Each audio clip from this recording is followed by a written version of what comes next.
Welcome, everybody, to the Bulldozed Cinema Podcast. I'm right here with Damien. Wow. And we also have a special guest today, Taj. Would you like to introduce yourself? Hello. Welcome, everybody. How you doing? Thanks for calling me a special guest. I appreciate that. It makes me feel good. I heard you also do film criticism as well. Can you talk about that? Oh, yeah, of course. Digging in the crates on just about anything. Mostly Instagram, TikTok, YouTube. Mostly talk about movies right now, Men's Mental Health Awareness Month. So every movie I'm talking about is based in that. Sounds awesome. And we also have a personal history with each other. Well, a very small one that we also acted together in a short film, Wanted. We did. We're co-stars together, man. Thank you. Your acting definitely helped elevate mine in the scene. It was a lot of fun. You killing me in a Western set. Yes. And if I got to kill somebody in a Western set every time, that would be a lot of fun.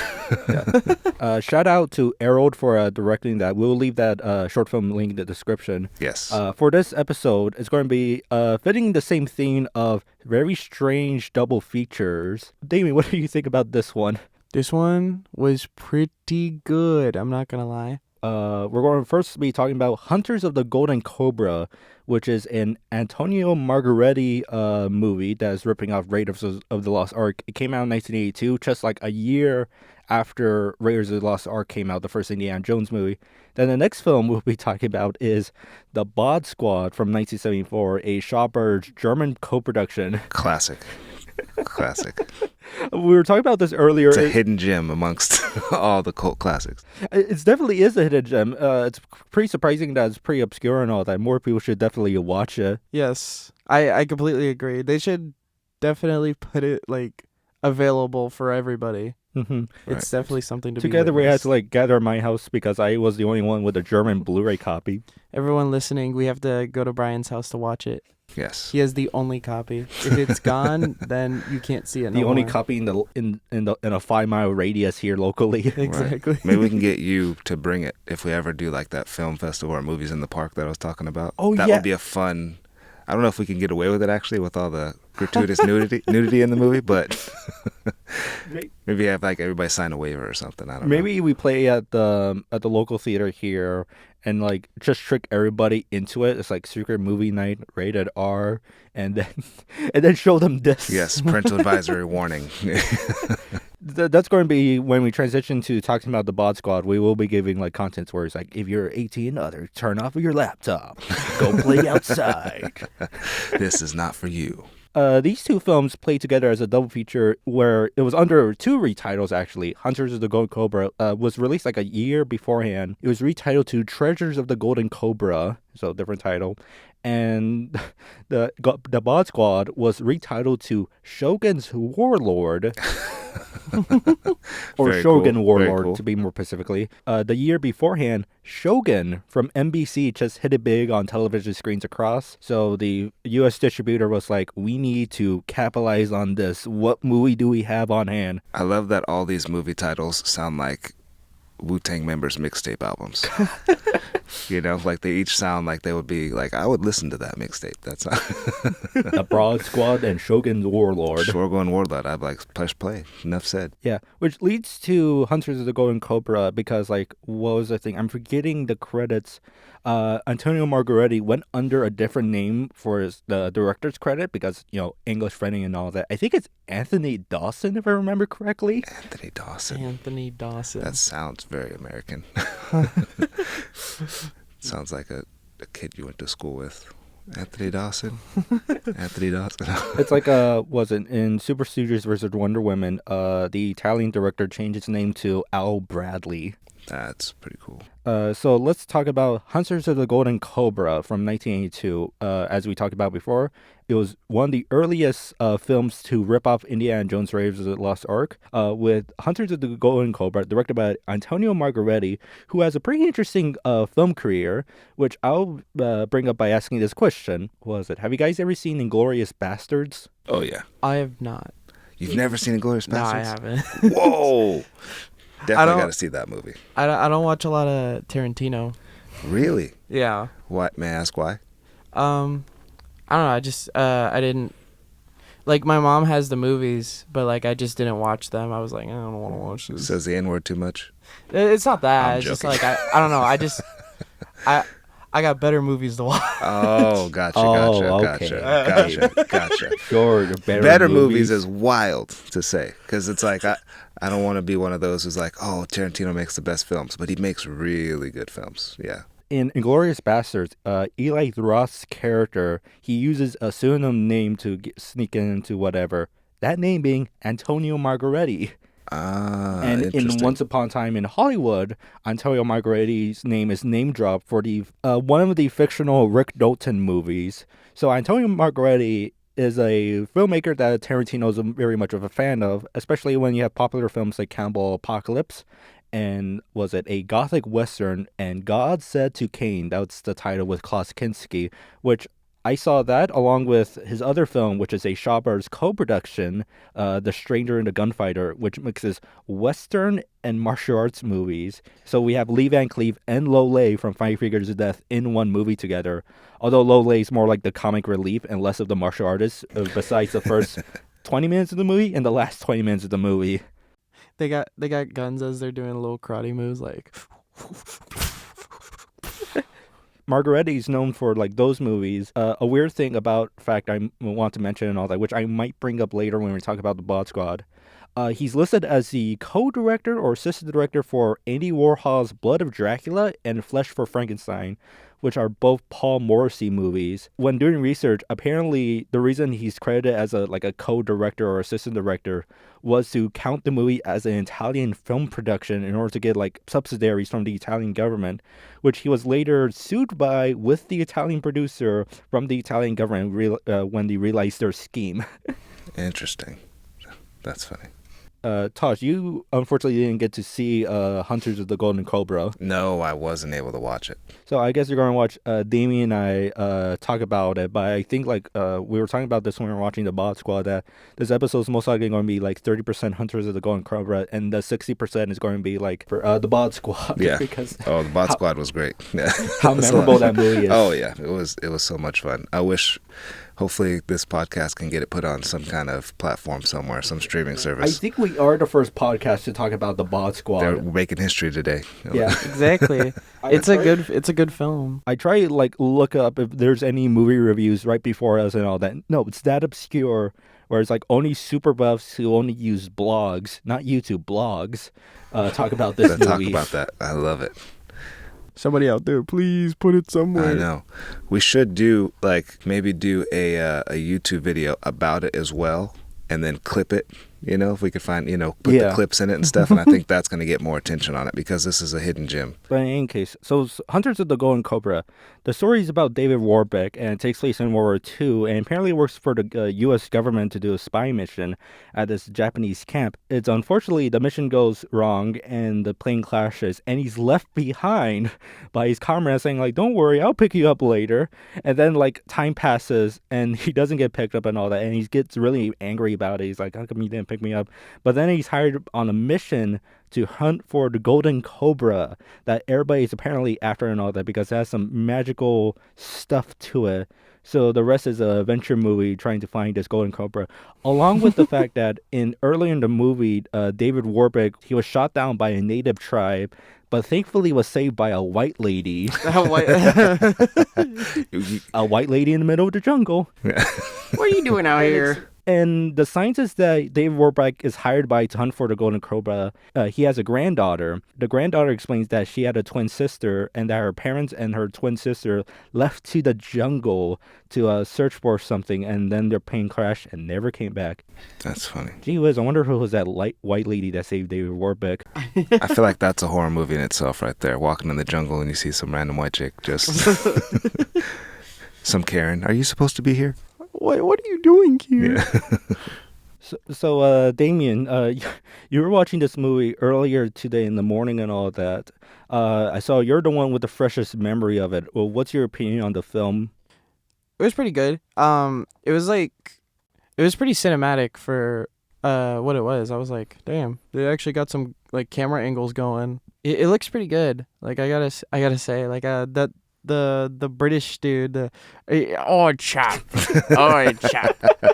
From He's what I'm super seeing British right now too, the set pieces look like they're pretty elaborate. Yeah, I was actually very surprised at the fact how good looking this movie is, along with the set pieces. For research, I watched Margheriti's other movies, The Stranger in the Gunfire and God Said to Cain, and he has a very distinct style, especially with the camera work, and that translates similar to Hunters of the Golden Cobra, where it has a very distinct camera and lighting style. And although I'm not a big fan of like, was it when it's just like the plain daylight scenes? It's like, oh yeah, they just let the sun be the sun. But like that British guy was like so hilarious because the British guy being like David Warbeck's friend, because David Warbeck is British, but he doesn't play up his accents. It's just his voice. But then you have the guy next to him playing up the accent. Oh yeah, oi chap, you're a good lad. I wouldn't say it is original, but it does like differentiate itself from Raiders of the Lost Ark. You do have the same like plot beats, much more different in terms of context. Where like was that like in the Raiders of the Lost Ark, Indiana Jones is like hired to like look for the lost Golden Ark, and this one he is like hired to like look for the Golden Cobra. But those are like the basics, and like Hunters of the Golden Cobra goes on like a completely different route, whatnot, in terms of like stories besides the basic like plot points. Who's the dude's partner at the Sorry, I'm watching parts and clips of it right now as we're talking. I'm like, who's the guy's partner at the beginning of the movie? That's the British guy. Oh, okay, that's the dude you're talking about. Okay, got it. With most of these Italian productions, their budgets usually like are pretty low compared to Hollywood films at the time, above 100,000, but usually lower than 300,000. For comparison, Enter the Dragon, which is a Warner Brothers Cold and Harvest production, was produced with $450,000. And Bruce Lee's first movie, The Big Boss, was produced with $150,000, if I remember correctly. So that's like the idea of the budgets back then. Well, although that's the 70s and, you know, Hunters of the Cobra is the 80s. A probably more closer one to mention is Mad Max, which was made with $300,000. But with that movie, they couldn't even pay some of the people. They only paid them with beer.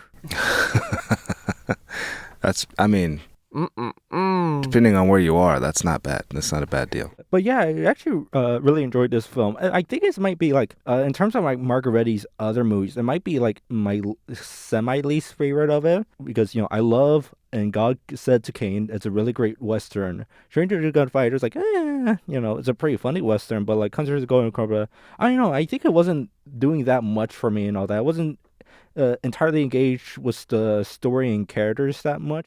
Partly has to do with the writing of the film. I do like the pacing, though. It does not waste your time at all. Oh yeah, maybe in the middle, but it does not waste your time. There's like one action scene after another. Characters are quickly established. Who are you? I'm a scientist. I want to hire you, scientist, to look for the Golden Cobra. Any crazy like action set pieces that stuck out?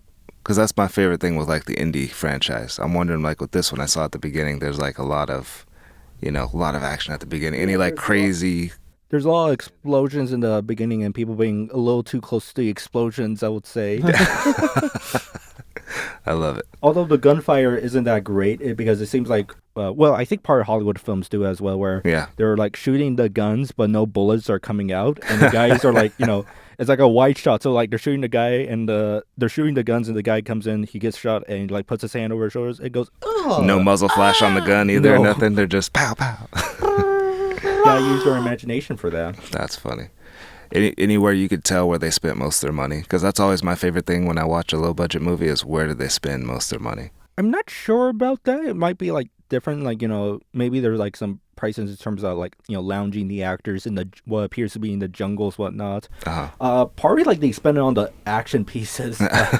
You know, there's also like some special effects in the film because there is like a mythical wizard that they bring up as like, oh yeah, it's the Golden Cobra. You know, it's after people want to go after it. And there's this mythical wizard, and there's this like interesting like slideshow presentation talking about the Golden Cobra and introducing it properly. They get to the slide of the wizard. And then suddenly, like, the slideshow goes insane. Well, these are, like, regular film slides, by the way. So it goes insane where, like, suddenly it turns into footage. So, like, the fire is moving, and then they couldn't turn off the lights. And it's not until, like, they unplug the slide projector, everything goes back to normal. I was too distracted by the boat scene where he has his dirty foot in front of the camera. Oh, yeah.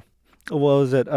Damien was mentioning there's like a scene where there's like dirty feet facing the camera. Yeah, it's literally like a Quentin Tarantino Another scene. Tarantino. Like, he has just a just his big dirty foot on the funny. the front of the camera. Also, you can't say that about Tarantino because you haven't watched Inglourious Basterds yet. But we're gonna let it fly. What's a Tarantino movie you have seen, Damien? Have you seen Django? No. Pulp Fiction? Like, not to the end. You skip the best. It gets Reservoir Dogs. I watched most of it, but I didn't get to the end. Have you seen Reservoir Dogs? No. Jackie Brown? No. Kill Bill? No. Okay, I have to have you guys over soon. I own all these movies. Watch them at my place. What about Once Upon a Time in Hollywood? No. Death Proof? No. Death Proof's a lot of fun. I haven't seen Death Proof. Once Upon a Time in Hollywood is like, if you're a Tarantino fan, you will like that movie. But it's not everybody's cup. I love the movie, but it's not everybody's cup of tea. Just because it is a little bit, like, how would you describe it? Like a little bit more. Like Tarantino is really good at this, what he calls the stretching rubber band style of writing, where he's trying to just create more and more tension, and just try to pull the rubber band, slowly. And then Once Upon a Time in Hollywood, he like does it the whole film, where you're just like, so what's gonna happen? In other movies, though, he does it so well, and it's more like a scene-by-scene basis. Like in Inglourious Basterds, I'm sure Brian knows, too, like the scene with the milk at the beginning at the farm. Oh, yeah. Oh, man, it's so good. So good. What was it? Well, Once Upon a Time in Hollywood, it's, my uncle and I saw it together, and we both described it as a movie about a couple of guys hanging out. Yeah, that's basically what it is. You just it's a bro movie. But back to topic. But I like how you mentioned like that foot shot because Tarantino being like part an Antonio Margheriti fan, probably that had some influence on this movie. Probably. Russ Allen was like, I'm gonna do that. The only Tarantino thing I seen was the Fortnite collab. Out of all things, you have not seen a Tarantino. So for the Kill Bill one? Yeah, the Kill Bill, yeah. Oh, that's fun. I saw that the Cold Bloody Affair. I went to go. That was a fun time. Have you seen Kill Bill? I've seen like part of the beginning. Oh, bro. You're literally missing the best part. Kill Bill is a time. I mean, I don't know. It's hard to say what's his best film because he has a lot of fun. Like Jackie Brown's my favorite film of his. Have you seen that one? No. Anyway, no. but Kill Bill is fun for everybody. It's one of those, got great action, great dialogue, fun characters. Yeah, it's just a good time. So, Damien, overall, what do you thought of Hunters of the Golden Cobra? It was a good movie. It's got a lot of cool stuff, and then yeah, that was it. All right, everybody, we're going to take a short break right here, and then we're going to move on to talk about probably like the highlight of this episode. The best film of all time. Film I've seen in a long time. The Bod Squad from 1974, a.k.a. Virgins of the Seven Seas. A.k.a. 5 Crazy White Chicks. Yeah. European retitle, Enter the Seven Virgins. I actually had to like count. There's only 6 of them, and the 6th one gets killed off right before the movie starts. No! That's right. Damn. Rest in peace. Now the question is, who's the 7th one? It's me. Find out. Tune in now. Tune in next week.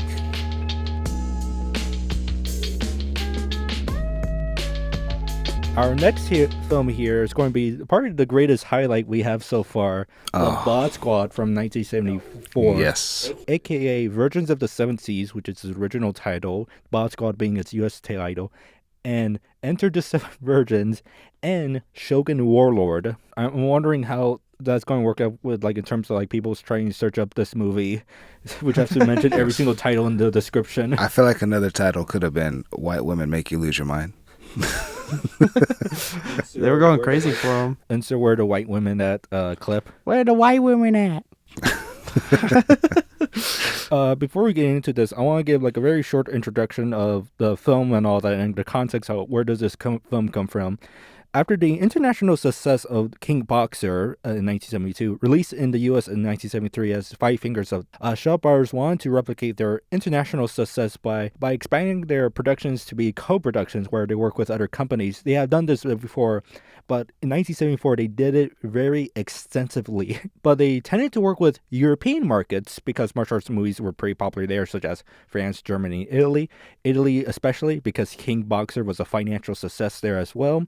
So in late 1973, Hofbauer began making Italian co-productions, such as with Superman Against the Orient, and This Time I'll Make You Rich in 1974, and Amazons versus Superwomen, a.k.a. Super Stooges versus the Wonder Women. Unfortunately, most of these films met with mixed or negative reviews, along with other co-productions receiving the same response. I can't see why. If you look up like Shawbirds on Letterboxd or IMDb, they're like top 100 lowest rated movies. They always include all the co-productions they've done, especially Meteor and Blood Beach. But in the same year of 1974, they also did another co-production, which a similar lukewarm reception, but I think it has a few more fans. Legend of the Seven Golden Vampires, with UK's Hammer Films. They're known for their like Christopher Lee Dracula movies and their like Peter Cushing Frankenstein movies. But 1974 also delivers the strangest co-production, I would say so, from Germany. So in Germany, there is a series of sexploitation movies known as Schoolgirl Report, which was quite popular there. And the director and producer duo, director Ernst Hofbauer and producer Wolf Hartwig, they joined forces with Shaw Brothers to make the Bod Squad. The Bod Squad. And shout out to you for getting all those names right, too. I tried my best. No, that sounds good. Yeah. So this movie has two directors, which I kind of find, I'm not too sure about that because it features Ching Hung Kwai, who was a Shaw Brothers director already. He did a previous film that was similar to this called The Bamboo House of Dolls, a women prison movie taking place in World War II, featuring an international cast of prisoners from Europe and South Korea. And don't worry, there was also China, which was apparently banned in Ireland. He also directed more notable films, including Killer Snakes in the same year in 1974, Hex in 1980, and Bewitched in 1981, which I saw Hex. Hex is a really great movie. It's actually just became one of my favorite like Shaw Brothers films after watching it. And you have Ernst Hofbauer and all. But the thing is, like, when you watch the movie, seeing like Ching Hung's other films, it feels very much his style, unless like Ernest was there like directing the European actresses and all that, because our main cast, the virgins as you will call it, is all English actresses. Very few of them have any like background in acting, probably in modeling, but not very much in acting. A few of them were in the Schoolgirl Report movies, such as Sonia Jenny. But let's get into the plot of this film because there's a lot. Oh my gosh, this is such a good film. There's a lot to unpack here. The movie takes place in in a pirate era.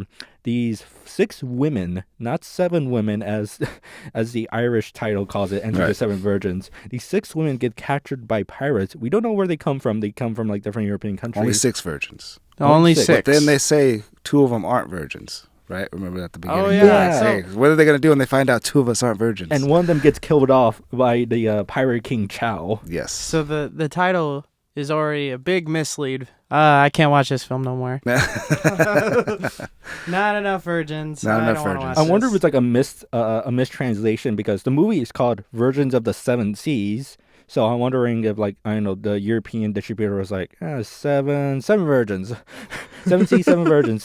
Same thing. That's probably what it was. So they arrive in, presumably China, although these might be Mongolian pirates, because there is a name drop of the Gobi Desert. What I like, too, is they don't say how they caught them. Like, we show up and they're just tied up on the boat, and they assumingly know each other. You know, and like they make it sound like it's really bad, but their hair's perfect. Yeah. Their hair's perfect, the makeup, they're not sweaty or nothing. I was like, hey, it couldn't have been that bad of a ride. They got like air conditioning in the bottom of the boat. I was like, and I was shocked how small the boat was. Yeah. Too, for how much work these guys were doing. I was like, there's a lot of weapons and a lot of guys on this boat for how small it is. The film unfortunately opens with animal abuse of a snake being skinned. Yes. Which very, very much reminded me of Calamity Snakes. I was like, oh god, not in their movie. They arrive at the beach and enter this lair or basically like this town where this essential mob boss pimp known as Pirate King Chow, or we could just call him Pirate Chow for short. Pimp Chow. Captain Chow. Pimp Chow. Pimp Chow. Because that's what he was, man. He had the perm hair that was like perfect. And we'll bring up the hair again later because it plays a central role in the movie. Oh, yeah, definitely. But then what he was wearing the finest of silks. He had the coolest outfits on, and he had a whole legion of people. And you could tell he spent a lot of money on his castle and the women. but he gypped out on the ninjas. The henchmen is where he definitely needed to spend some more money. He spends so much money on like everything, like bribing the entire town. That's like another story point. He bribed the entire town. That's why no government is trying to like go after him and all that. Nothing. And all the townsfolk are like so worried about him. So the pirates come in, they deliver the women. Pirate Chow's pretty satisfied with it. Oh yeah, we're introduced to him by him like I think he just finished sexually assaulting somebody in bed. Yeah. And which was a weird power move for him to be doing. Like in front of everybody. He's like, I know that they're coming to bring me the new merchandise, and it's like I want them to know that I'm I want evil them person. to know. Just like he hasn't even took anything off. He's just thrusting. I don't know what he's thrusting into because it was a very unrhythmic, crazy kind of thrust that's going on. I was like, oh my god, it can't be fun for him either, you know? I want to briefly mention Pirate Chow is played by Wang Xi. It's like an Hsieh, so it's really hard to like say and all that. Take your word for it. Wang Xi.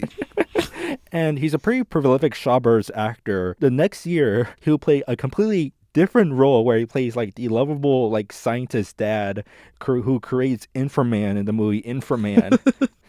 So to just see him in this role being like the vicious guy ever out there, it's just so weird. When you think of like a great villain, this is what you want. He's just there's no redeeming qualities, you know. I feel like most evil guy ever. Yeah, I feel like movies now they always want to make something redeemable about the villain. I'm like, there's nothing good about this guy. Well, he apparently doesn't improve animal abuse because later, like he doesn't like the animal abuse. Never mind, I'm wrong. That's right. The henchmen are like putting the lizards up against like the virgin's breast. He kicks him away. He's like, you don't want to get animal welfare into this. Yeah, that's right. The one thing he was worried about. He was afraid of animal welfare.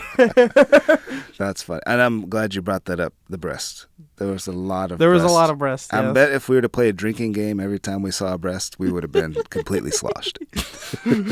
Take a shot every time you see a breast, and we wouldn't have made it. So let's introduce our cast of the virgins. Firstly, Chow kills one of them, which is the sixth blonde virgin. It's like a blonde lady. I wasn't able to find who else the actress is. Okay. So here's our 5 virgins. So Jillian Bray plays Brenda, the tall one. The tall yes, one. the tall one. Not to cut you off, but she's 5'11". Yes, 5'11". But she's towering over everyone. Like everyone was just really short. I think everyone's just really short because I'm all. My sister's 5'11", and she's tall for a woman. But I'm like the fact that she's towering over everybody in the whole movie, it's wild. And like men included, she's just bigger than everybody. They made her seem like she was Shaq.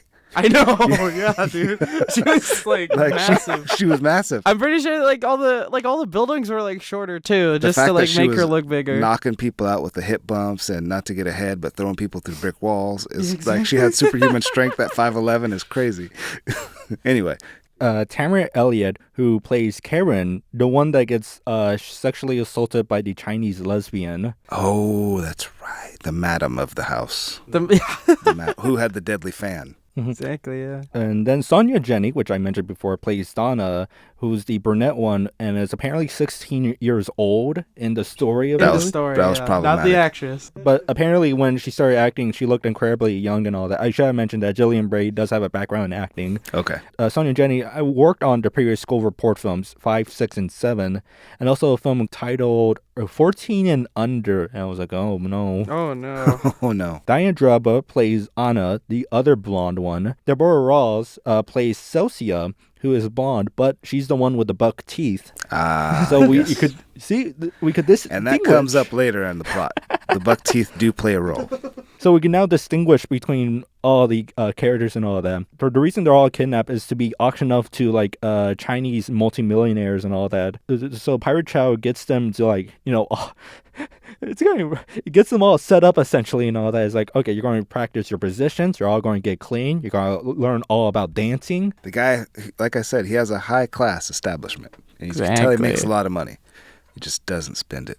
On the ninjas. On the ninja henchmen. Doesn't spend on the ninjas. I should mention there's another character, Komei Mei, who works with Pirate Chow, but she's actually an undercover agent trying to like stop this auction and end like Pirate Chow's regime, helped by her brother, Ko Pao, played by Hugh Yu, who was previously in Amazons versus Superwomen, a.k.a. Super Stooges versus Wonder Woman. Yes. And these two siblings are like badasses amongst all badasses. You know, when it comes to, they were just being able to just take people out left and right. Almost unstoppable. Exactly. So Komei Mei tries to help out the girls by training them in martial arts and all of that, and we get some interesting montages of them trying to train martial arts, such as learning that you could shoot out olive pits out of your mouth and all that. And it The pierces, olive pit bullets. yes, and it pierces holes through vases. I don't believe the human mouth is that powerful enough to shoot an olive, Right. produce the same force to. I think what she's saying cut is her through a vase. lungs, right? Like she's holding it up against her teeth away, and then the pressure shoots it out so much. But that kind of blowing power only could be learned in a brothel. It was like I don't know. I'm not the judge her. We don't know how long she was working undercover over there. We don't know what kind of skill she has. it was like some Bullseye stuff because was it because like Bullseye in the comics, and they also adapt in the Daredevil show. They like punch him. Like he's getting tortured for information, and they like punch him, and his tooth gets knocked out, and he just spits it back at the guy and kills him. That's amazing. And it was very much like that, because it was amazing what they were able to do it and get it to the seeds to stick into human flesh, which was kind of crazy. Which brings up like the issue where it's like the pirates, Child's ninjas are like the worst ninja group you could ever get, because they're always horny. They're always trying to go after the white women. Yo, I don't know if it was if because we don't know what the regime was like before the white women showed five up. white The women white show women up, showed up. because they might have been very useful ninjas, but as soon as these girls show up, they lose their minds, and They they're trying lose to their spy on minds. them. They're trying to get them at every corner, and it's almost cartoonish.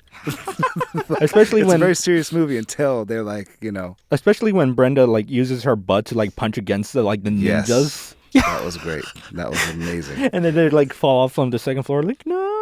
Oh, And the gosh. guy like lands on top of the other guy with his crotch facing towards his face. Yes. It becomes like very slapstick, which I liked in the movie. It's very slapstick comedy when the guys are trying to like attack the women, and like gets into like this kind of funny stuff. And then all of a sudden it goes like tonality wise. When it goes to like the brother and sister, it becomes this like spy ninja movie, and it's almost taking itself serious again, It's so funny. Oh my god, the ninja actors are so funny. Yeah. They it was when they first got like used to like doing all the kung fu moves, the ladies, and then like the three dudes like try to like come down my there and gosh. like sexually assault them, and then they get their asses beat. They have the one dude she holds his head between her thighs, and then like his ass is just out, and then they start shooting seeds They at start his shooting ass. the seeds right into his butt. The olive pits. Yes. And he gets like what, 5 shots? 3. Yeah, I know. 3 shots. 3 shots straight in the flesh. Bam, like- bam, bam. I like how what was it? There was another ninja like just looking from the far distance and all that. It's like, how come you don't help out your buddy? It's like, well, you don't want to get into the fiery.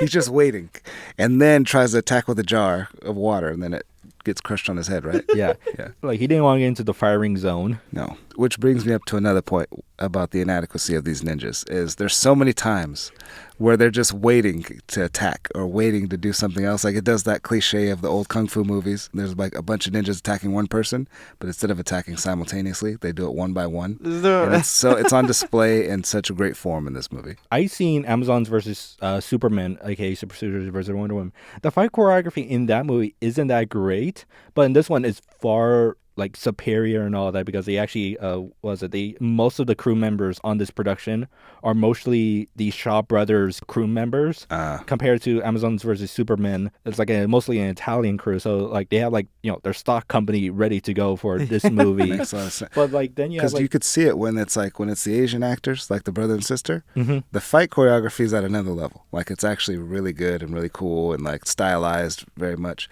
When it gets to, and sorry to keep calling them the 5 white girls, but when it gets back to the 5 white girls, then it's fun, and it's almost like they know these girls aren't martial artists, but we could, for what they don't know in martial arts, we could make up for in slapstick. they were trained for martial arts right before filming, but Okay. apparently, looking at some of the facts from this amazing website, Bulldozed Cinema, you should check it out. Apparently, it might have been a little bit of a rushed production, which is weird because, like, Shaw Brothers, like, shouldn't they have like the money on board for this like project, or they didn't invest a lot of money into it? Because apparently, filming began in early 1974, and the movie was out by August 1974. So it was like a quick turnaround and all that. So I'm wondering if like some stuff couldn't be fixed because there's 2 shots in the movie that we pointed out that it might have been mistakes. There's like, oh, you only got 1 take. We gotta move on.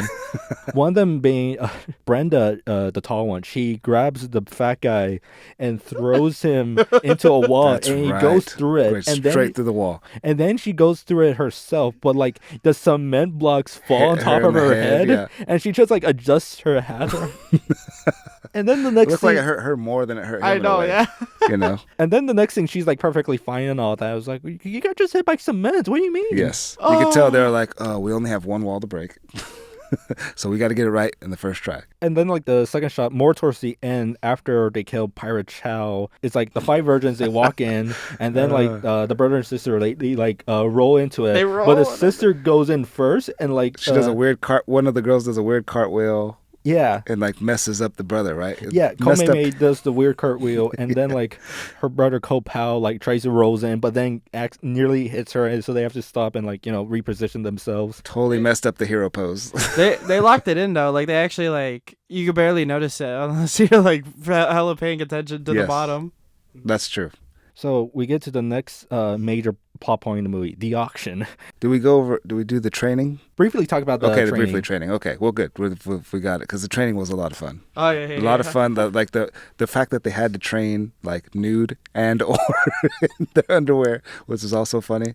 You're mentioning like the later part after they run away from the auction, they're training at the beach and all that? Oh, no, not that. Yeah, that part too. But then like after they learn how to spit the seeds, there was just some like little montages of that. But anyway, go ahead. I don't want to detract us. I would have mentioned like in the training, there's a weird thing where they're spitting out the olive pits that like for some reason the footage suddenly fast forwards. Like it speeds up for some reason. They go like super speed. I'm like, what the? I forgot about that. When in the auction, they figure out a plan to like their escape plan and all that, and they get it sold off to like each like local millionaire that they're able to like bring forward and all of that, which includes like very like comedic cast of characters. I know. Yes, including one guy who looks like one review described it as a mix between half man, half mouse, where he has his front teeth are like moving a lot, and they're like super loose, like they're about to come out. He's like wiggling them like to flirt. He's like using his teeth to flirt. And like he's doing that towards Celsia, the one with the buck tooth, and she actually gets self-conscious about it by closing her mouth when he does that to her. Yeah, so all the guys that get one of the girls from the auction, each one is a crazy character. So you got the tooth dude, who was who was a mortician, right? He was a mortician. I think. Yeah, because like there's dead bodies at his place. Oh yeah, the mortician. Yes. Yeah. And then you got the fat dude and all of that. The fat dude. And like he's got the tall girl. Yeah. He gets he's like Brenda. super short too. I like he's the one who gets thrown through the wall. Yeah. And I like how they introduced Brenda to the auction and all that. Firstly, Jillian Bray is probably like my favorite actress of this film because she's like really funny with her dialogue and like physical humor and all that. So she's really like not hamming it up, but she's really on point for this movie. Was it? So she's sitting down on the auction table and all that, and the guy's like, "Oh, I'll pay $2,000 for each fun bag." And then like she stands up, towers everybody over and all that. Yes. And there's that like low angle shot where she's like looking down. Yes, what a great choice. And it's like a angle shot from his perspective, and she's like overly she's so tall. I was like, they're making like seriously, she's 5'11", and they're making it seem like she's Shaquille O'Neal. I was like, this is crazy. She's not even 6 foot. Like what's her name from Game of Thrones? Brienne of Tarth is like what 6'2", 6'3", something like that. Yeah, like, that's a very tall woman. Like this girl's shorter than her by 4 inches, but they're making her. I'm close to her. Like her height. I would be towering over all these people. I'm taller than her. I'm like 6'1". Yeah. But like it's like was it like Kareem Abdul-Jabbar in Game of Death and all that? Yes. Where he's like 1.5 feet taller than like Bruce Lee. This is like this for like everybody, which is weird. Does that mean everybody on this crew, like casting crew, is just incredibly short? Like nobody was past 5'7", bro. Like nobody. All of them were very tiny. Except for Pirate Chow. It looks like he was a similar height by like 2 or 3 inches under Brenda. Yes. Maybe him. He might be the one. That reminds me. Have you guys seen Supernatural, like the TV show? No, but my stepsister loves the show. No, so, I have not. But I'm aware of it. So the two actors, they play brothers in the show, and Jensen Ackles, the shorter one, like of the brother, he plays the older brother. He is like 6'2", 6'1". Yeah. And his brother is taller than him. Or it's not his brother, but like his actor fellow partner, but Yeah. But he's taller than him, so you think like, oh, this guy, like Jensen Ackles is probably like 5 something. No, he's like 6'1", and the other guy, he's like. He towers over him. Yeah. Not like towers, but like he's like 6'5" or something. Like his head is like a good like portion above him. Yeah. So he's like 6'6", like 6'7". So it just makes Jensen Ackles look a lot shorter. Yeah, no, and it's so weird because I was like, yeah, damn, how short is Jensen Ackles? He's like, oh, he's 6'1". What the hell? This guy's massive. Yeah. That's so funny. And I love how, like, when the guy wins the auction for Brenda and all that, everybody starts joking around. It's like, oh, he's too, you can't even reach up to her and all that. And he's like, she picks him up and like takes him away and all that. Yep. And then like later on when they get to his house and all that, everybody's just gather around his like bedroom. Oh, just how the short dude is going to deal with like this tall lady. Which brings me to my next point, and not just this movie, but just those. I guess they're Chinese windows. Oh, is why are they so easy to look through? Like, there's multiple points in the movie where someone licks their finger, sticks their finger through the window, and they could spy on them. Yeah. Or they rip through the window, and it's like it happens like 3 or 4 times in this movie. They got the whole town watching. The whole town is watching, like, to see if him and the girl get it on. The spy sister, we see her ripping through windows to spy on the madam and stuff. I was like, this is just a poor design. Like this. I put like metal sheets on my doors and stuff, right. Or like my windows. Like, bro, just anybody can just watch me by sticking their little finger through my door. I was like, nobody invested in curtains. Like, for context, dear viewers, the windows are made out of like wood and paper. So wooden paper, yes. So they're like poking through the paper and all that. I was like, this is as cool as that, a lot of Chinese and Asian architecture is. I was like, that's the one flaw, is these paper windows. Like, dude, I feel like everybody in town be spying on each other. Oh, like, yeah. Just, oh, hey, I hear some noises next door. Oh, what's that? What's that? Boom. You'd be like, oh, man. And then imagine yourself, like, cleaning your house, and then you find out you've been spying on because there's a hole in your window. Imagine having to change your door because somebody, like, poked holes in your door. That would be like the worst thing ever. It's like, oh, now I have to get new paper to fix this. God damn it, I need to get some new paper. It's like, was it when people get their cars windows broken, they have to pull up the duct tape? Yes. This is like, oh, we gotta pull up like the glue or like the tape and all that. That'd be really funny if there's just like one house with a bunch of duct tape on it. Be like, oh, that guy, he doesn't have any secrets. No. It's so funny. It's so funny that when the short dude's with the big girl, like everyone in town's is watching. Yes. Like everybody was like, I gotta see this. Gotta see this. They like invite all their cousins, their like their grandmas, like all that. While we're on that, because then there's that one. We talked about the guy with the mortician, and then there's the other one that they get in transit when the guy's in the carriage, right? Oh, yeah, the carriage, like it's the thing in like, there's like a guy. I'm trying to physically describe this like also in audio a bad design form. flaw, because it's like you're royalty or you're rich, and you want your henchmen to carry you. How would you describe it? I'm trying to physically describe it here for the audio there, but it's like there's like a person back and forth. It's like a carriage where you like there's 2 guys holding it, and then there's a guy in the middle on the chair, and they're all holding that. 2x4s on their shoulders, and then they just have to walk through town, which also can be comfortable for the guy in the carriage. Oh yeah, because it keeps bumping up and down. I can only imagine you're just bouncing the whole time. At that point, I'd be like, I'm just gonna walk. Like that's it. I'm just gonna walk maybe myself. A horse and carriage. A horse and carriage. That sounds more appealing than like bump bump bump bump bump bump bump. Maybe there was a budgetary thing for the movie. They're like, we can't afford a horse and carriage. We can't afford wheels, guys. They're like, all right, bro, get them ninjas. Get them ninjas to carry them. All right, okay. Get 2 ninjas on both carts. That's how it has to go. So they all escape, which is like hilarious. So yes. let's get to the elephant in the room. Or Brenda grabs the fat guy and throws him through the brick wall. And then like superhuman 5'11" strength. The most weirdest escape is like the simple one is Celsia. Damien, how do you say that? Celsia. Yeah, Cecilia. We got. I'll take your word for it. But like basically, she's in bed with the mouse guy, and he's about to get her ready, and then suddenly he goes, I have to go get some. Oh, that's right. I had to go get some. That's And he right. leaves for a few minutes, and we realize he has to probably get Viagra. And then, Well, he says something. As he's leaving, he's like, "Every time I get into the bed, it goes down. The tree doesn't want to come up, or something like that." He has some metaphor that was like really odd, but very specific. He knew exactly what he was talking when they're about. watching from a distance, you see the open coffin of the guy. Just like he looks like he's sleeping. Like He's just a dead dude. What's funny is after he it's like a tea, isn't it, or something that he takes? Yeah, he drinks like this Chinese medicine, so it's like mixing like random stuff in there and all Yes. that. And then he drinks it, and then like apparently it works instantly. He's like, okay, I'm works ready. instantly. Oh my god, it works right away. And the little dance he does on the way back, it's And so then, like, crazy. I forgot how it happens.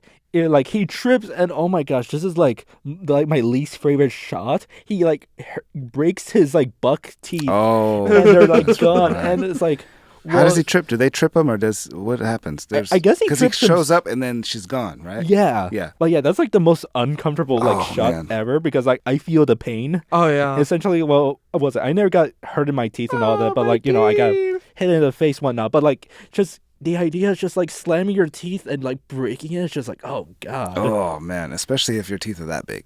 I feel like I feel like his teeth was gonna come out though eventually. I feel like they were just gonna go Yes. like just drop Oh, out. because he was wiggling them, wasn't he? Yeah, he At was certain wiggling. points? They were like super loose. Like he did that little tease like. That's right, with the sound effects too. So the virgins escape to this like abandoned like beach area and all that, with like these The brother and the sister. yeah, and also like these abandoned buildings and all that, which I'm suspecting two things out of that location. One, it's still on the Shawbird set, because Shawbird Studios, they had like a giant Hong Kong studio and all that at the time, and they had like their own private beach to do like their filming and all that. So I'm suspecting that beach was used for Bamboo House of Dolls for the prison. But besides that, we cut back to like the town, and Captain Chow, he's approached by the millionaires, and they're always like, we want our money back. That's right. We want our back. money. It's a hilarious scene too. Each one of them has a complaint and a grievance. That's like, One of you them have has- to make this right. This girl fucked me up, basically. For this One has reason. broken legs, and the other one's asking for, I want my teeth back, Broken please. teeth. One has teeth, and those are the three, right? Because are we missing any of them? It was just those three. I think there were two others, because there's five of them. There's that five, get sold off. but then the other 5 girls, did they get sold, or they were on the plan? Because basically, backtrack, like they had a plan. Yes. That night of what they were going to do to get away from these guys. Yeah, they had like a plan from the beginning, thanks to Komei Mei, like Yes. training them martial arts. We get to them training, and Komei Mei leaves their like hideout to like get the others. It alluded in the film by Ko Pao, her brother, that there's like other like rebels that are ready, they're preparing to like attack and all that. So she goes out for look for them, as Ko Pao stays at the beach training the girls and all that. When they after the beach is like, oh, finally they're wearing clothes. Yes. They're It's the wearing only clothes. time that was And then ever- it immediately goes like they just wear like very short stuff. Yes. Yeah, they just wear bikinis and all Yeah. that training. I was like, well, I guess it's hot outside. I It guess is it's hot pretty I'm hot outside. imagining it outside. so. Yeah. Because then that was that whole training sequence was like, okay, they finally have something on. But then, isn't it like, not to jump ahead, but then as soon as she runs to town, because she's like, all right, I got to get a boat for you guys, right? And she's going to go to town, and then he's like, all right, I'll train the white chicks, Yeah. the brother. And then as soon as he steps away to like drink some tea or something, they go to take a bath or jump in the water. Oh yeah, they start. Yeah, they and start they're naked bathing. right away. You're jumping a little bit of ahead. Okay, jumping ahead. That's right. There's like more stuff and all that. So as they're Are we training, gonna? Oh, you want to do more? The training. yeah, training, Komei Mei, she stops by at this like little like side restaurant, or like this little area where it just sells drinks and all that. Yeah. And we know the ninjas are like operating the thing is like, oh, is it Komei Mei? Yeah, already poisoned the tea. He already had it on standby. He's like, I know this chick is coming. I'm gonna have the tea poisoned already. I like the reveal that we know that they're the henchmen is by them showing their bad wigs. Like they take off their hats, I know. shake the They wigs, take off the and we wigs. automatically know that they're the bad guys. We're like, oh, okay. Well, why would that? The fact that shows us is crazy. It's so funny too, because it's like what, like how would they know which one's the bad, like the poison tea? Yes. You know, Well, like what if like Komei Mei doesn't just stop there? She just keeps walking. What if she just kept going? Yeah. What if she just like, kept going? what was gonna be the plan? Were they gonna like just ambush her or something? Throw the tea at her. Throw the tea. She's going away. Yeah. Yeah, because like their whole plan is like she has to stop here. She's got to get thirsty. Exactly. She's got to get thirsty. I mean, it's a thirsty. hot day. It's a hot day. She has to drink this tea. Has to have some tea. And we got two. We got the regular tea. We got the poison tea. I don't know which one it Got is. regular, decaf, and poison. That's all we got in tea. So Komei gets poisoned by the tea, but it only knocks her out. It doesn't actually kill yeah. her. Doesn't kill her. And Which is terrible poison if you think about it. back to the beach. So Kopau's still training the girls, but they don't know that they're being watched until those damn ninjas Right. have their the sun hits on their swords and it shines against Brenda's face. There's a lot of inadequate, what's the word I'm looking for? There's just a lot of mess ups here, right? If you're the brother, what's his name? Kopau, you should know. We probably shouldn't be training in broad daylight in the beach at a lower part where there's hills around us, because we're at a disadvantage here. They could see everything that we're doing, and it's broad daylight.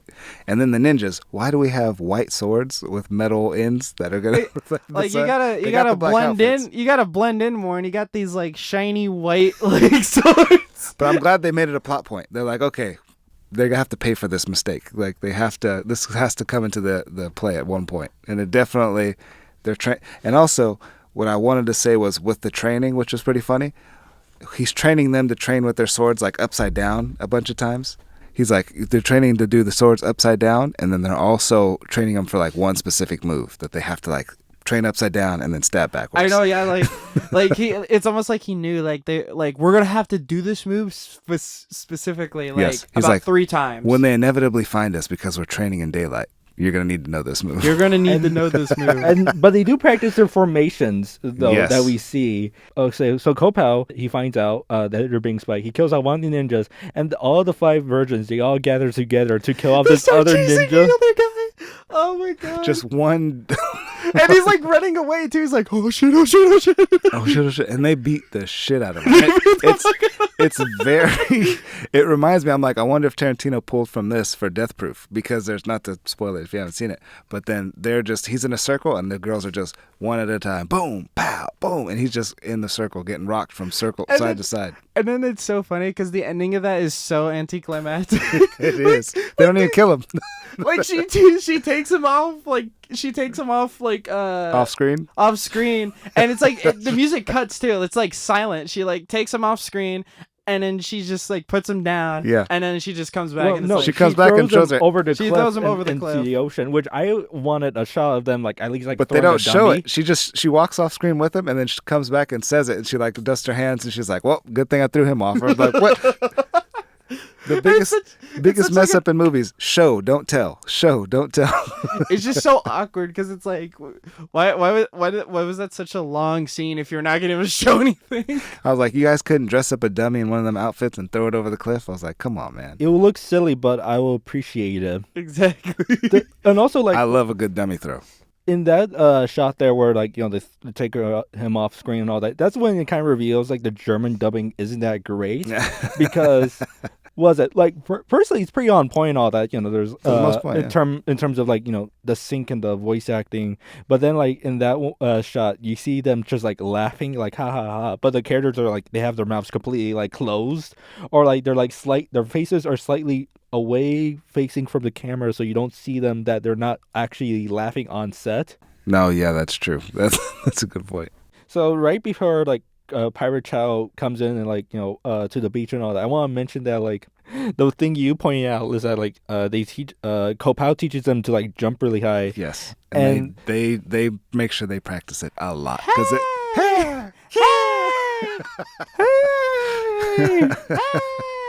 oh man, because how many times do you think they showed them jumping? It had to be at least 10. Yeah, at least 10. And that's not an exaggeration. At least 10 times in the 2-minute span of them. Hey, hey. You have to jump and say hey, hey. And this is to describe it to the audience, this is an over dramatic, both feet in the air, low camera angle of them jumping over someone and just hey, hey. Hey. I want to see other language versions of the movie to see what do they do with that. Do they just have in every single version? Is it just them saying hey, hey? Which is and then later when they're fighting all the ninjas that inevitably find them, there's a lot of those hay jumps too. Right? they don't get after they learn it. They stop. They don't stop doing it. The rest of the movie, they're doing these hay jumps. It's like the exact same like pitch and tone. Like, hey! They recorded one girl saying "hey." They're like, "That's it. That's it. Use that hey noise for every one of these jumps." How many jumps are we gonna put? At least 50. At least 50 of these. So Pirate Chow arrives at the beach, and we get the best introduction of him arriving at the beach. He bites his long hair. That's the thing we forgot to mention. He has his like long like hair and all that. When we first introduced to him when he's seeing the girls for the first time, he was weirdly rubbing the end of his hair. I was like, hey, don't go Avatar on me on this. Right. It was given that. Like it was like, okay, which we should have known something's going to happen with this hair eventually. And it's like amazing what happens next. So he bites into his hair, trampolines off the hill, and keeps jumping down to arrive at the beach. He has like 5 bunny hops all the way down. He's jumping from rooftop to rooftop. The jumps are so funny, They're dude. so hilarious. My God. They're really great though. Like he's landing cool on looking. every single trampoline and somehow not falling. That's why he's such a good villain, because like not only is he evil in what he's doing, he's also formidable.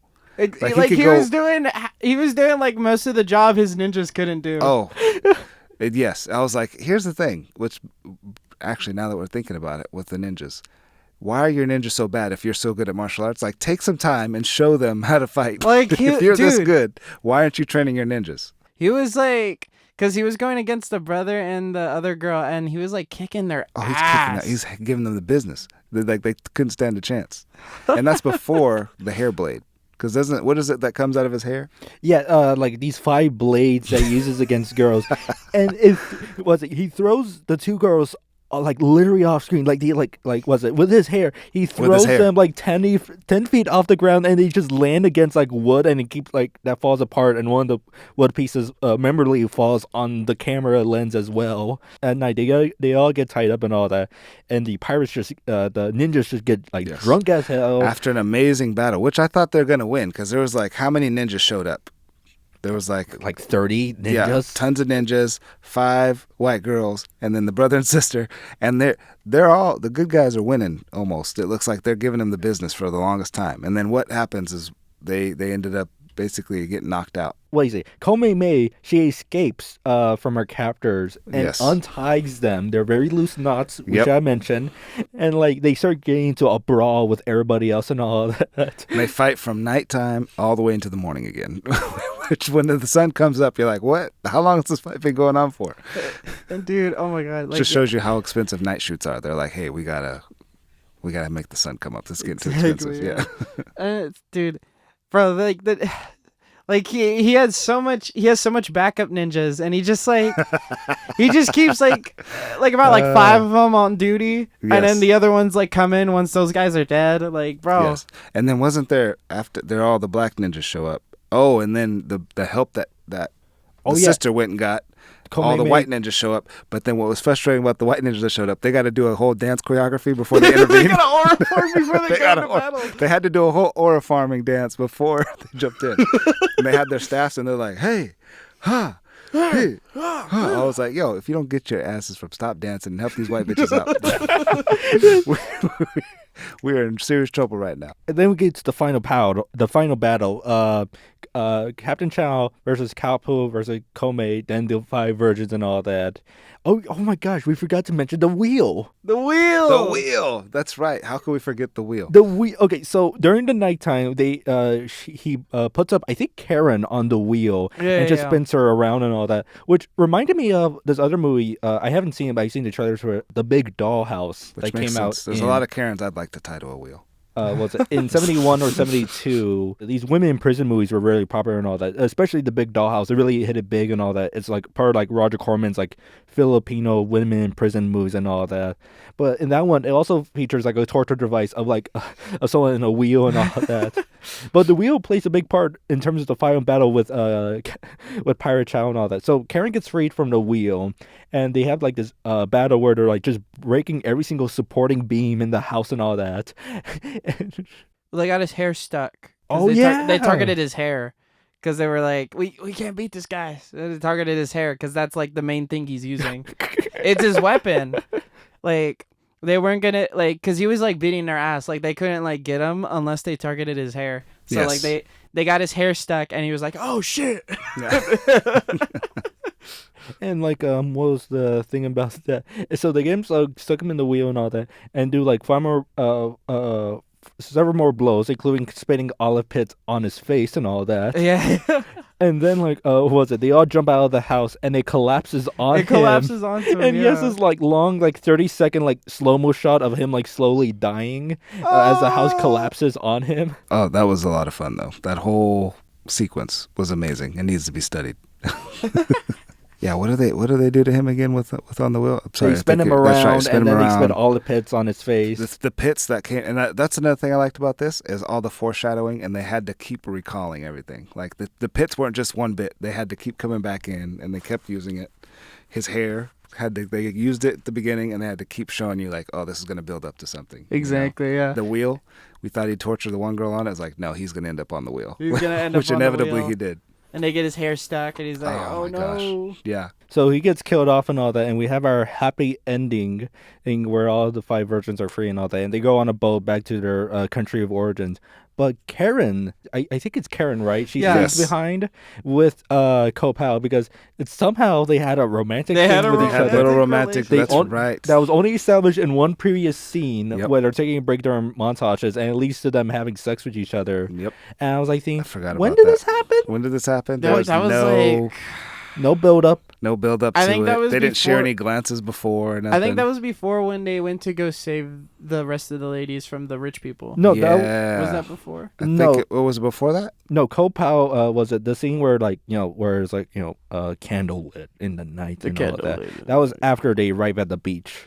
Okay. But supposedly, was it not trying to start any rumors? There might be more cutout footage out there that we're not aware about. Apparently, this was a semi-trouble production, supposedly according to Quad Cinema, because there was apparently more cast members attached to the movie that don't appear in the movie, such as Lole from Five Fingers of Death, Terry Liu. They were apparently going to be in the movie, and there's actually early promo photos of them in costumes. But apparently Lole's character, when it was supposed to be Kopal, which went into Yoo-Hoo.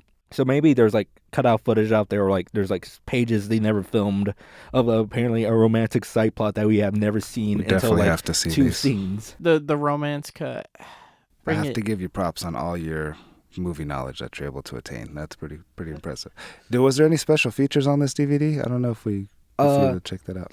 There's only like 3 bonus features, which is one, the Super 8 version, which is like which is a featured length version of the movie, but it's like only 50 minutes, so it's like much more shorter and all that. I haven't watched that, which I regret not doing before this podcast because I was thinking, maybe I wonder if it's a better movie. Yeah. It's just like significantly shorter and all that, because there's like movies like Ninja the Protector where apparently like the shorter version is much more superior than the original length version. This is one where I don't know, because this movie, when we watched it, I didn't feel like there was any unnecessary fluff. Yeah. Like there was no fat on it necessarily that I was like watching it and thinking like, oh, this needs to be cut here, Yeah, it was all a lot of fun, and it still served the story. Yeah, because it was like, they get the ladies, they're scared, Yep. and they're gonna be like put into all the sexual stuff, Yep.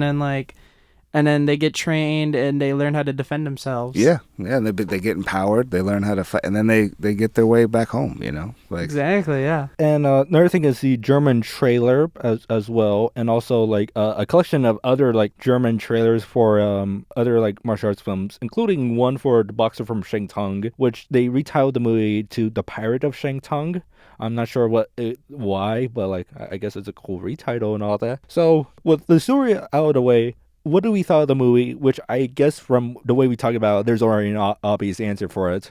Oh yeah, it's 10 white chicks out of 10. 10 white chicks, exactly, yeah.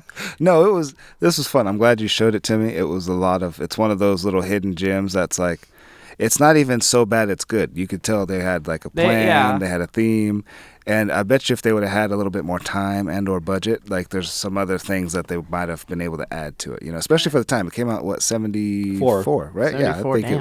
it was good, especially for the time. No, yeah, I think the plot is really good. I just like how it's like silly, Like it takes like the serious tone of like these women being like trafficked and stuff like that, being kidnapped for like sexual pleasures, and then they like learn like kung fu moves and stuff like that. Yeah, and especially like what was it?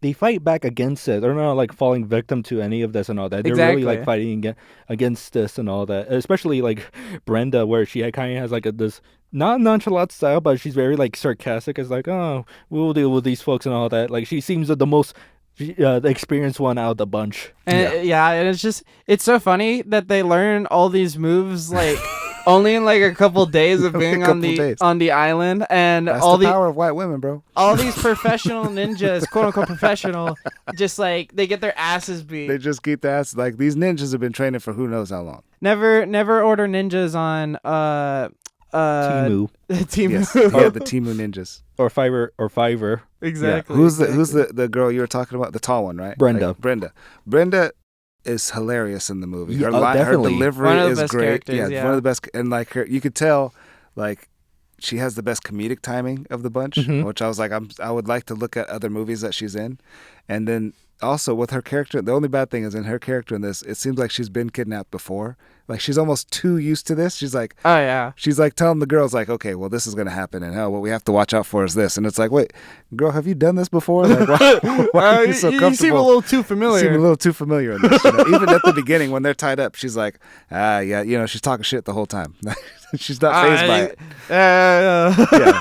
They're feeding her. She grabs the food out the dude's hand and she's just like, oh, yeah, whatever. Clean me, granny. Yeah, you couldn't season this before you fed it to us. Like she's talking shit the whole time. It's kind of unfortunate that Gillian Bray, who plays Brenda, she actually has a very short filmography. I think it's like less than like 10 movies. Bang. But there's like a few of them that you can actually buy readily available on like US Blu-rays or DVDs and all that. It's like, okay, they're not like entirely segregated only in Germany and all that. We're going to have to check some of those out for sure. Mm-hmm. But yeah, I really enjoyed the movie and all that, especially like the one thing that really surprised me, how well written the comedic jokes are and all that. Like I didn't expect to be out loud laughing throughout the entire movie. No, it was fun. Like you can't deny it. It was definitely well put together. Somebody had an idea and they executed it Exactly. very well. Along with like the martial arts fighting in the film, this is why I feel like Ernst Hofbauer probably has like very like, I don't know, not much of a direct with the directing and all that. It's very much of a Ching Hung's movie and all that, because I see his style from Hex, so I see those and all, but I don't really see like Ernest's style, unless like, I know he directed like the German actresses and all that. Yeah. Like, oh, be funnier. Right. Maybe he could have been like a secondary director or something on it. Maybe it just, because it does look like that in name alone. Like I'm not familiar with the other guy's work, but you could tell it's a very like Chinese, Asian-esque type of directing and storytelling, Well, I guess maybe like the reason he's listed as a co-director was to get like German subsidiaries and all that. It's like, oh, this is a German production. We need a German director. And just was hired just to be there on sets for anybody. Just like, oh yeah, there's a German director. Antonio Margheriti's lack of role in like Blood of Dracula and Fresh for Frankenstein. But I really enjoyed this movie, especially like the cinematography and all that is really well done, and the martial arts fighting. To give credit to the girls, they do a pretty good job for the most part. For the most part, yeah. Yeah, but you could see that like, okay, so see, they're doing this and all that, and then you cut to Yu-Ha, and he's like doing the thing and all that. It's really awesome. It's like the director knew, though. It's like, hey, these girls only had this long to train, so we're just gonna highlight their strengths, and then that's it. Like you could tell some of them had some, like maybe some dancing expertise or something, because there's a couple cartwheels and little flips that they're able to do for sure. They're doing backflips and stuff like that. Yeah, so I was like, okay, these girls have like some kind of training somewhere, and they incorporated it to help them out with the film. But when it came to the martial arts, you could tell like which guys were really been doing it for a long time, and then these girls who were like, okay, we're just here for the movie.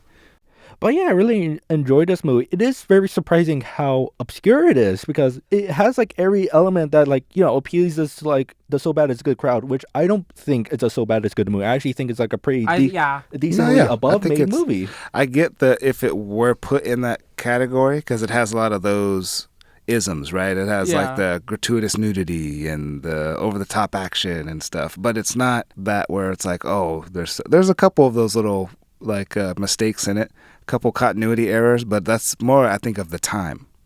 than of it actually being so bad it's good. Was it in terms of distribution? The movie came out in the U.S. and by Film Ventures International. They were test screening it in December 1975 under its original title, Virgins of the Seven Seas. Then released it in '76 as the Bod Squad, and it actually apparently played for a few years in the drive-in market and all that because like film distribution back then and all that, it was like much more regional. So you play your films firstly in New York or like the big cities, and you get down to the little cities. So like it played in a lot of theaters and also was re-released in 1982 as Shogun Warlord to capitalize on the success of NBC's Shogun. There's no home video release at all. Like no major like cult magazines weren't talking about it until like much more later. Like when the internet came around, then you got like stuff like Cool Cinema, Temple of Schlock talking about it. Because we had to watch it at my house because I was the one who bought the German Blu-ray because I really wanted to watch this movie. You could buy it on Diabolic DVD right now. They only have one copy in stock. One copy. Brian bought the second copy. I might go buy the last one. It was like this might be one I go get just because it's been a lot of fun watching. Oh, now it's 0 copies. 0 copies, yes. No. So there's only like matter of fact, don't tell everybody that it's out there because I want to get it. Everybody listening right now, don't buy this. Yes. Don't buy it. It takes me a few days to edit these podcasts, so I got time. I got time. But if more people go looking for it, maybe we can get this movie a second life out there. Exactly. It has played in like cult screenings here and there. Like Temple of Schlock did a triple feature screening with the movie like back in like the early 2010s. It was this and The Deadly Angels, which is like a similar like all-girl squad movie, but it's basically them on a spy mission. And Killers on Wheels, which is apparently a biker gang movie / martial arts movie. That sounds amazing. That sounds like Killers on Wheels actually just got a Blu-ray release, and Deadly Angels, I also had to get a German Blu-ray of it because that's not available here in the U.S. yet. Which I think I like shown you and all that. Like with my German Blu-ray, I actually have the limited media book, which is 200, which is like 1 out of 303. Yes. Which I'm gonna take a second. You should definitely do that on your Instagram or something where you show all the cool shit you got. For sure, because if you just simple camera shot, I could see it right now, and then you just like breaking down your cool collection of stuff. Because to all the listeners out there, this guy has quite the collection of movie memorabilia out there. I think that would be a lot of fun. Go follow Brian on Instagram. Go follow him on Instagram and bully him into showing you his stuff. if you DM Brian and he says no, I'm not gonna show you any of my stuff. Show up to his house. Yes. The address is not Michelle. I can't believe you're all cyberbullying me to like make videos of my collection. I'm just saying, if you did, I think it would definitely take, because you can hear how passionate you are about it, which is going to translate to the other people. They'll feel that passion and it'll be infectious. I collection review of like specific things. No, yeah, just the posters you got, man. Some of the DVDs and VHSs you got, like the Power Ranger one you showed me, took me back because I had that as a kid, and I have not been able to find it and show it to my kid. What was I thinking? I am thinking of making a big collection video. I just have to like organize everything and all that, and also stop buying movies because that's like kind of stops me. He's like, oh, I want to make a collection video. Well, there's like one coming in the mail in a week. Maybe I might wait for that. Right. I think if you do your collection video, but if you did 1 minute reels on the stuff that you have, I think that right there, and then post it to your stories and whatever, like your TikTok and your Instagram. I think that's the move, man. Each little piece gets a little 1 minute thing. That'll take off for sure because you got a lot of fun stuff. I am like thinking like, I want to highlight, which is a great topic, great rolling back topic here. I want to highlight all the obscure Asian films you can find on Blu-ray and all that, which is surprisingly a lot. Like The Devil from 1981, one of my favorite obscure horror movies. Ninja Terminator, of course, which Damien and I reviewed together. I gotta watch. That sounds like so much fun. That sounds like a lot of of course, like Deadly Angels and the Bod Squad and all that. I just don't understand how come it's like distributed here in the US and all that. I'm guessing maybe it has to do with like licensing issues because it's not like a Shaw Brothers production. It's a Shaw Brothers / German co-production, which is like a company called Rapid Films, which co-produced Sandpaper Plus Cross of Iron. Because in Germany it seems like it's pretty like straightforward because they have like a German DVD and Blu-ray. The Blu-ray still in print and all that. Well, is the thing. I wonder if it's like has to do with like if a distributor has like here in the US, if like something like